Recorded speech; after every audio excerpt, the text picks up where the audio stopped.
माध्यम के सभी प्यारे छात्रों का एक बार फिर से स्वागत है। और आज हम अध्याय 5 में आगे बढ़ते हुए उदाहरण 11 को करेंगे। लेकिन मैं आपको बता दूं कि उदाहरण 11 से अब इस तरफ आगे बढ़ेंगे तो नए प्रकार के सवालों को हम करने वाले हैं। अभी तक जो हम कर रहे थे उसमें अलग सूत्र लगते थे, nवा पद, समांतर श्रेणी, प्रथम पद निकालना, सारवंतर निकालना, ये सब पढ़ रहे थे। ठीक है, लेकिन अब यहाँ पे हमें जो पढ़ना है वो टॉपिक रहेगा n पदों का योग। ठीक है, अभी आपको सब कुछ समझ आ जाएगा, बस ध्यान से देखते रहो। n पदों का योग कहलाता क्या है, पहले आप ये समझो। देखो, n पदों का योग, जैसे आपको कोई समांतर श्रेणी दी हो, जैसे यहाँ उदाहरण 11 में आपको एक समांतर श्रेणी दी गई है, अरिथमेटिक प्रोग्रेशन। अब ये समांतर श्रेणी में आखिरी में आप देखोगे तो डैश डैश डैश लगे रहते हैं। क्या आप बता सकते हैं इसका मतलब क्या है डैश डैश का? इसका मतलब ये होता है कि ये श्रेणी ऐसे ही आगे की ओर बढ़ती जाएगी और अनंत तक बढ़ती जाएगी। इसमें कितने भी पद हो सकते हैं, कितने भी, ठीक है, अनंत पद। लेकिन इस श्रेणी में हम अपनी इच्छा अनुसार कितने भी पदों तक का टोटल निकाल सकते हैं। जैसे इस क्वेश्चन में 22 पदों तक का योग पूछा गया है।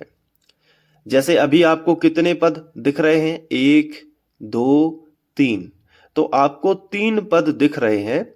लेकिन इसका मतलब ये नहीं है कि इस श्रेणी में केवल 3 ही पद हैं। डैश डैश डैश आगे लगा है, इसका मतलब है कि इसके आगे और भी पद हैं जो लिखे नहीं गए हैं। यानी कि जो पद नहीं भी लिखे हैं उन सबको मिला के 22 होगा। उन सबको मिला के 22 पदों तक हमें जाना है। और भी आगे श्रेणी है, इसका मतलब ये नहीं है कि 22 पदों तक ही श्रेणी है। श्रेणी तो अनंत है आगे, क्योंकि डैश डैश लगा है। लेकिन हमें यहां से शुरू करना है, तो एक पद ये हो गया, 2 ये हो गया, 3 ये हो गया, इसके आगे जाएंगे 22 पदों तक। और वहां तक जितने भी पद आ जाएंगे उन सभी का टोटल ज्ञात करना है।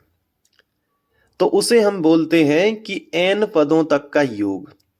क्योंकि क्वेश्चन में 22 पूछा गया है तो n का मान यहाँ पे 22 पदों तक का योग हो जाएगा।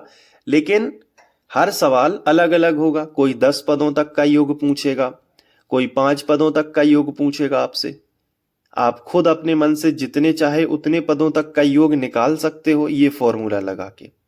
जहां पे n का मतलब होगा जितने पदों तक का आपको योग चाहिए, n का मान उतना ही रखना होगा।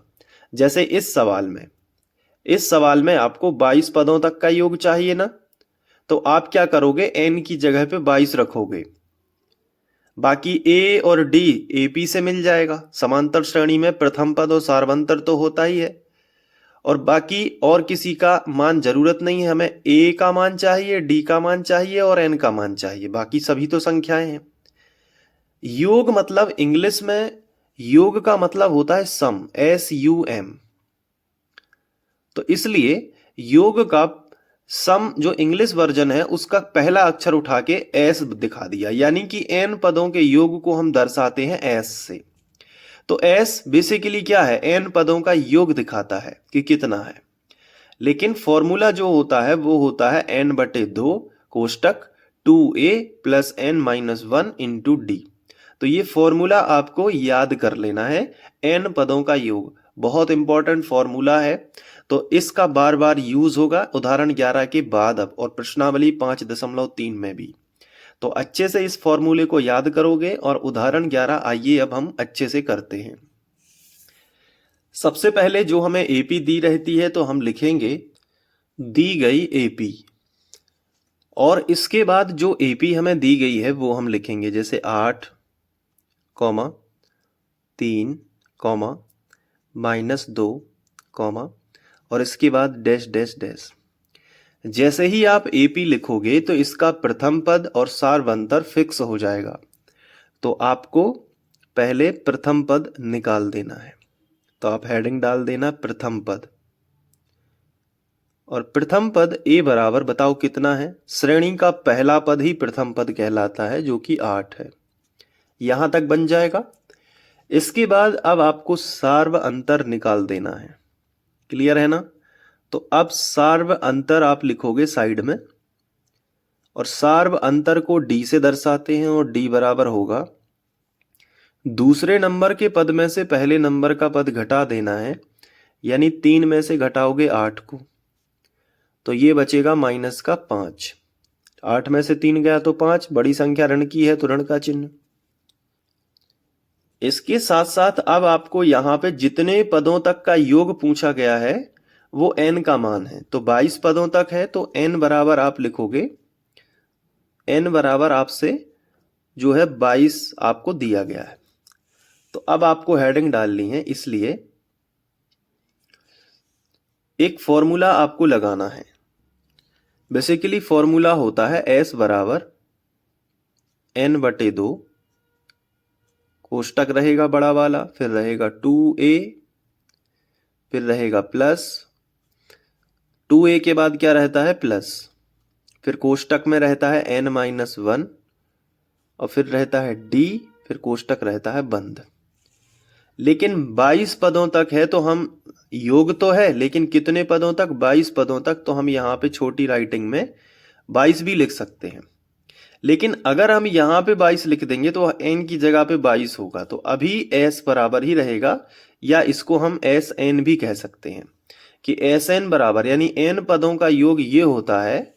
तो फिर अगले स्टेप में हम बता सकते हैं कि n का मान तो 22 है, तो 22 पदों तक का योग हम दिखा देंगे, तो n की जगह पे 22 यहां से ही आना स्टार्ट हो जाएगा। भले ही इसका कोई मतलब नहीं है, इसको कोई सॉल्यूशन नहीं करना है, लेकिन ये प्रदर्शित करना है इसको। तो अब n की जगह पे जहां जहां n है वहां वहां 22 रख दो, तो यहां 22 रख दिया, बटे 2 लगा दिया, बटे 2 है तो 2 ही रहेगा। इसके बाद 2 है तो 2 फिर से a का मान कोष्टक में रखोगे, तो a का मान 8 है, तो a का मान आप कोष्टक में रखोगे 8, प्लस है तो प्लस लगा देंगे। फिर n का मान है कितना 22, तो कोष्टक में 22 ऋण 1 रखोगे, तो 22 n की जगह पे तो 22 और -1 है तो वो लिख दिया। और फिर d कोष्टक में मान रखोगे a और d दोनों के, d का मान है -5, यहां रख दिया -5। बताओ बन जाएगा। और ये जो n पदों का योग का फॉर्मूला है वो यहां से आया है, मतलब ये जो है सूत्र आपको याद करना है, ठीक है? तो ये यहां से आपको करना है। अब इसके बाद s22 बराबर, अब ये 11 बार में कट रहा है तो काट दो, फिर 2 एकम 2, 2 एकम 2, तो यहां पे 11 बचेगा। अब अंदर कोष्टक तोड़ दो, कोष्टक तोड़ने का मतलब है गुणा करना, तो 8 दूनी 16, यहां 16 आ जाएगा। फिर प्लस है तो प्लस, अब 22 में से 1 घटा तो 21 बचे कोष्टक में, तो इतने का तो उत्तर 21 आया, और लेकिन उसके साथ में क्या है -5 है, तो कोष्टक पहले टूटेगा उसके बाद जोड़ना होगा। कई बच्चे गलती कर देते हैं, इस तरीके से जोड़ देते हैं फिर गुणा कर देते हैं, तो गलत हो जाएगा। पहले आपको कोष्टक तोड़ना है, तो s22 बराबर 11, यहाँ पे 16 है तो 16 ही लिखा रहने दो। अब ये देखो यहाँ पे माइनस है और यहाँ प्लस है, तो यहाँ पे माइनस आ जाएगा। फिर 5 एकम 5, पहले इकाई में गुणा करो, 1 में 5 एकम 5, कोई हासिल तो नहीं आई, नहीं आई। फिर 5 दूनी 10। अब 105 में से 16 को घटा देंगे, पहले 11 लिखो, 105 में से 16 को घटाएंगे तो जो भी उत्तर आएगा वो माइनस में ही आएगा, क्योंकि बड़ी संख्या माइनस की है। अब यहां 89 उत्तर आएगा, 105 में से 16 चले जाएंगे तो 89 बचेंगे। तो s22 बराबर, अब 89 गुणित 11 करेंगे, तो जब 11 9 99, 99 की 9 हासिल आ जाएगी 9। फिर 11 8 88, 88 में 9 और जोड़ दो तो 97 हो जाएगा, ठीक है? तो 979 माइनस का उत्तर आएगा, क्योंकि प्लस माइनस का माइनस, क्योंकि पहले तो चिन्हों का ही गुणा होता है, तो यहाँ माइनस है और यहाँ प्लस है तो माइनस आ जाएगा।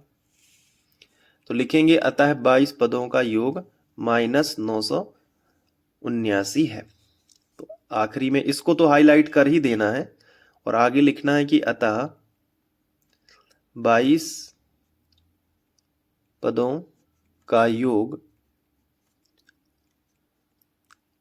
माइनस 979 है। आप ये भी लिख सकते हो कि अतः दी गई एपी के 22 पदों का योग माइनस 979 है, वो भी ठीक ही माना जाएगा। अब आप इसको अच्छे से नोट कर लो, ठीक है। तो यहां से मैं आपको दिखा देता हूं, ये देखिए, और साथ में ये n पदों का योग का फॉर्मूला याद कर लेना है, ठीक है। आगे से मैं आपसे पूछूंगा, मैं डायरेक्ट लिखूंगा तो आप समझ जाओगे कि ये n पदों का है। इसके बाद वीडियो को पॉज करके लिख लिया।